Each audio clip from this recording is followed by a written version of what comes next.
বাবা আজকে অনেক বেলা হয়ে গেছে কাজে আস্তে আস্তে। দিদি আবার কথা না শোনাই আবার। কে কে দিদি?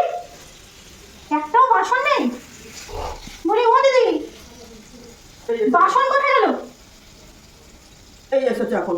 এসে এখন এই বকবক শুরু করবে। বাসন কারোর জন্য কারণ রেখে দেয় নাকি? বেলা বাজে একটা, এখন এসেছে কাজে। বাসন সব মেজে ফেলেছো দিদি?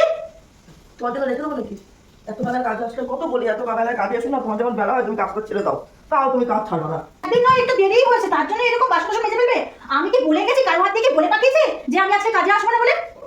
একটু তো অপেক্ষা করতেই পারতে, মানুষ মাত্রই ভুল হতে পারে, দেরি হতে পারে। আমারও তো বাচ্চা কাচ্চা সংসার আছে, একটু নয় দেরি হয়েছে, আমি তো কারো হাতে বলে পাঠাইনি। আমি ঠিক আসবো। না কি জানি বেলা হয়েছে, তুমি হয়তো আসবে না। ঠিক আছে, বিকেলে দয়া হলে এসো। কি বলবো, ঘরটা তো মুছি, তুই পয়সা লই যা রোদে রোদে। ঘরটা মুছবে না? সে তোমার ইচ্ছা হলে মুছো না, আমি মুছে নেবো।